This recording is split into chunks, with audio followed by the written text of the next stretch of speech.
이것 때문에 그 저기 해외 주식 투자에 의한 외환 유출을 좀 관리해 보자고 해서 저기 아마 네. 개별 주식 레버리지 제도를 도입했던 것 같아요. 예, 작년에 사실은 그 일반 레버리지 상품이 홍콩이라든지 해외에서는 그 이미 있잖아요. 이미 그러니까 있었습니다. 뭐 삼성전자든 하이닉스든 그 말고도 여러 종목들이 있는 거 네네, 같은데. 300까지도 또 어떤 나라는 심지어 있었어요. 그러니까 이 레버리지가 2배, 3배까지 되는 상품. 해외 그 레버리지 상품이 있으니까 국내 투자자들이 거기다가 해외에다가 이게 네. 투자를 하니까 그걸 국내에서 소화를 하자고 아마 삼성 그리고 하이닉스에 대해서 2배의 그 레버리지 상품을 개발했던가 봐요. 네. 근데 이게 어쨌든 주가의 급등에 따른 일종의 조정, 뭐 일부 급락, 이 조정을 좀 심화시켰다는 비난이 있어요. 근데 이거 지금 예를 들면 의견이 다르던데 이게 주식시장의 불안정을 심화시켰다. 또 한쪽은 애초에 기대한 대로 해외에 2배, 3배 되는 레버리지 투자를 완화해서 국내로 예를 들면 국내 투자를 늘리는 즉 외환 유출을 줄이는 효과가 있었다. 이 양론이 있는 것 같아요. 이 상황 좀 어떻습니까? 혹시 뭐 보완 대책이 있는지 한번 얘기를 잠깐 어디 담당 부서 갈까요? 이걸 금융위 소관인가요? 네, 그렇습니다. 한번 상황이 어떻게 됐는지 간단하게 말씀 한번 해봐 주시죠.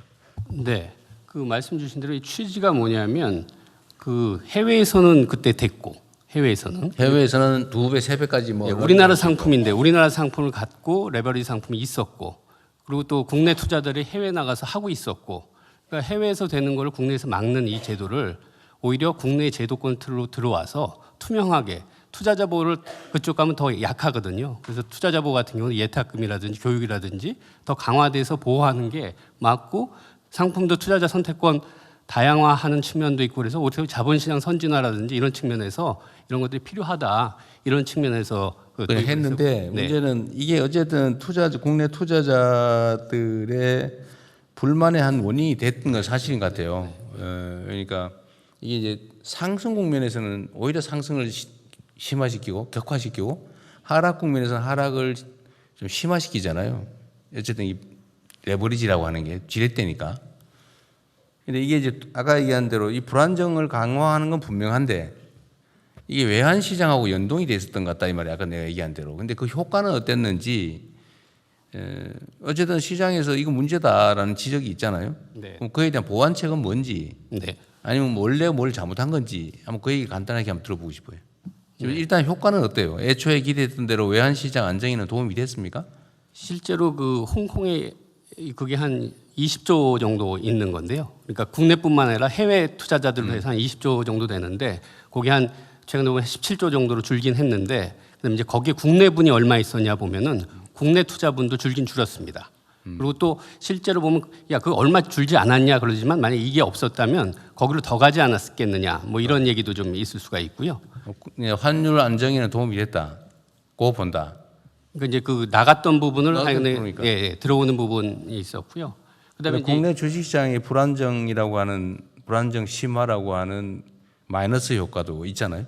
네, 이제 그런 부분들은 기본적으로 지금 글로벌 반도체 종목 자체가 워낙 출렁임이 많습니다. 우리뿐만 아니라 뭐 일본의 키옥시아 그다음에 미국의 샌디스크 뭐 이런 것들은 더 출렁입니다. 우리보다 더 심했다고. 네, 반도체 종목 자체가 지금 기대랑 우려가 막 서로 혼재되면서 그때 막 출렁이고요. 근데 이제 우리나라 같은 경우는 삼성전자랑 하이닉스가 예전에는 한 22%였거든요, 시총에. 근데 작년 말에 한 30%, 그다음에 금년 최근에는 53%. 그러니까 출렁이는 거에 맞는 면적이 훨씬 더 커졌습니다.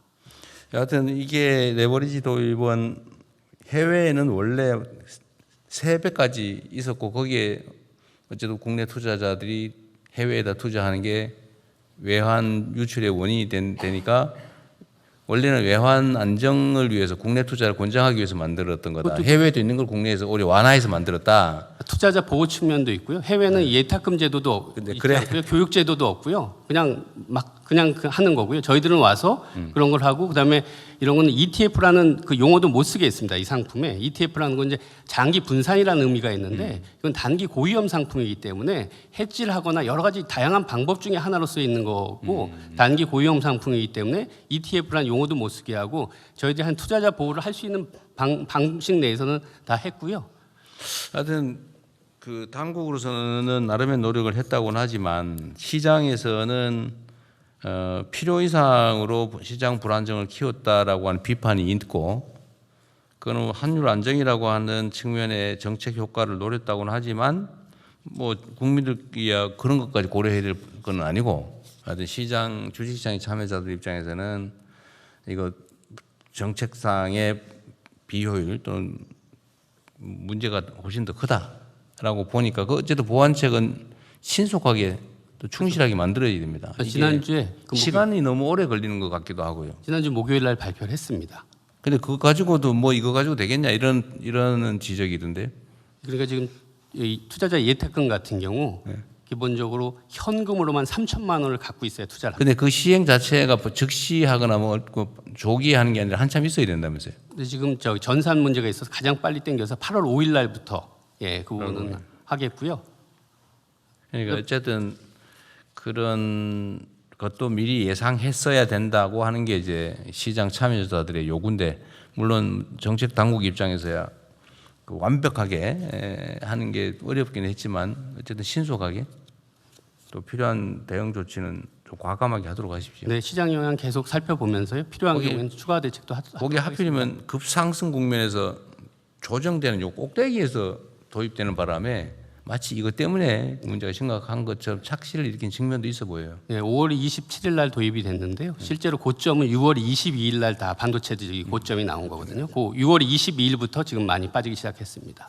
대통령님 아까 말씀하신 그 외화 자금 유출입과 관련된 거는 이제 부총리님 말씀하신 게 작년 전체로 우리나라가 해외 증권 투자한 게 1,400억 불이 나갔습니다. 작년에 200조 대는 나갔다는 거고. 해외 이제 뭐 기관과 작년에만 개인 그런데 그게 이제 개인이 400억 불이고요. 기관이 1,000억 불 정도에서 작년에 1,400억 불이 해외에 나가서 그래서 작년 이제 4, 4분기 그럴 때 이제 환율에 엄청난 부담이 됐는데 올해는 기관들은 뭐 그 추세로 가는데 개인들이 전체 400억 불 한 게 올해 반 6월까지 28억 불에 그쳤습니다. 그러면 400억 작년에 연간 400억 연간 400억 불이니까 뭐 단순 반기하면 한 200억 불이 돼야 되는데 올해 상반기에는 올해 순유입도 많고 28억 불로 대폭 줄었습니다. 물론 이제 우리가 RIA 이런 조치도 했지만 그래서 개인들은 현격하게 해외로 자금 유출하는 게 순유출이 줄었습니다. 이런 효과들도 일부 작용했다고 봅니다. 하여튼 그거는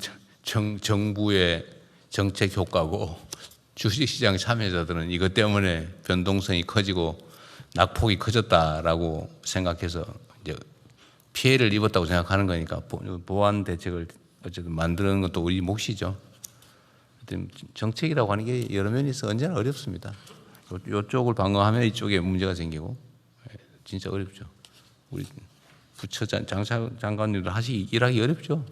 이거 하면 저거 문제가 저거 하면 이거 문제고. 자 어쨌든 참 어려운 상황인데 또 어떤 슬기롭게 잘 대처해 갑시다. 네, 다음 할까요? 그럼 추가 의견 없으시면 원안대로 접수하겠습니다. 다음은 GMO 완전 표시제 시행 추진 계획에 대해서 식품의약품안전처장 농림축산식품부 장관께서 순서대로 보고해 주시기 바랍니다. 간략하게 합시다. 이건 뭐 대부분 아는 내용인데. 네. 재미있게 보셨다면 구독, 좋아요, 알림 설정까지 꼭 눌러주세요.